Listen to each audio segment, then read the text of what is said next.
Hello my dear students, this is your biology teacher Shivani Dikshit and today I am going to continue the part of flower, and in this video we will discuss about the types of sepals, that is also known as calyx. So here is all about the types of calyx.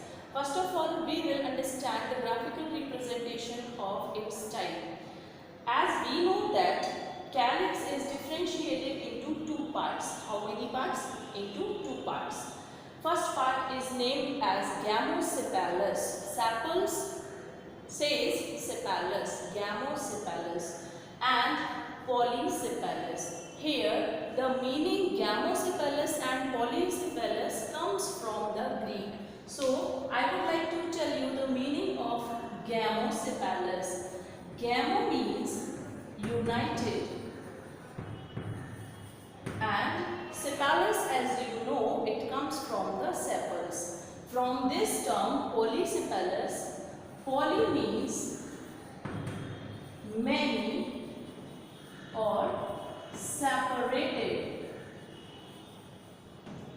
and sepalous means from sepals. So the meaning is clear.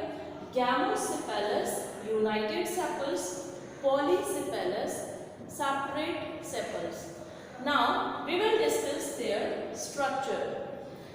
The structure of gamosepalous is looks alike.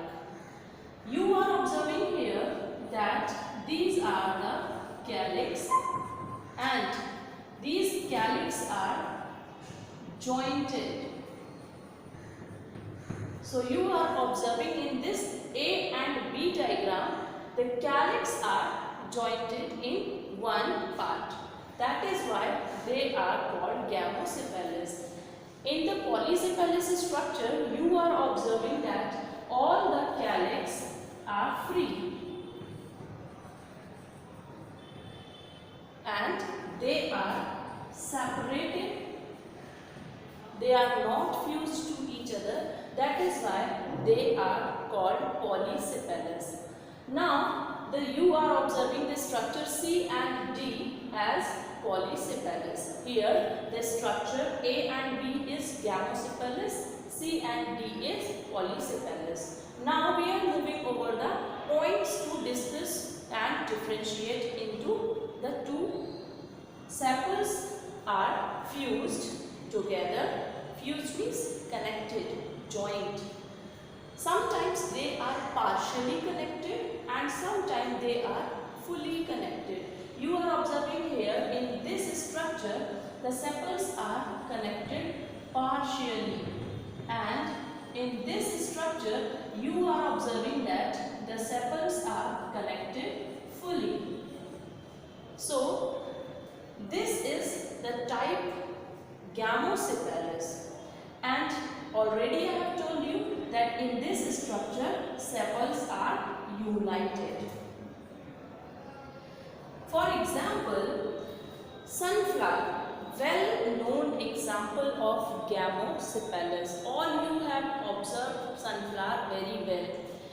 Second example is China rose. You have seen hibiscus rosa sinensis is its technical term, and you have seen the green color portion connected to each other, same like this structure. Third one is marigold. It is well known example of the gamosepalous type.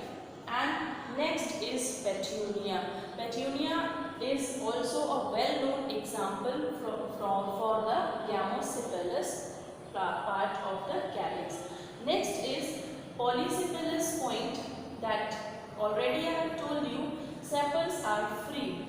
You are observing in this structure, all the sepals are free and they are separated.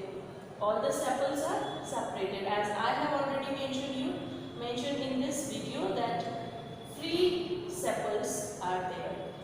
For example, cabbage, a well-known example of a flower. Generally we consider it as a vegetable, but it is a flower. Mustard, you all have seen mustard as a rye plant. The third one is buttercup and sword lily. These are the examples of the polycephalous part type of the calyx. So here is the difference between gamocephalous and polycephalous. In the exams generally difference has been asked in the two between. You will have to note it down the answer as like in the exams. That is all for the gamocephalous and polycephalous. Just remind them, learn them and keep all the things in your mind. That is all for the day. Thank you and have a nice day.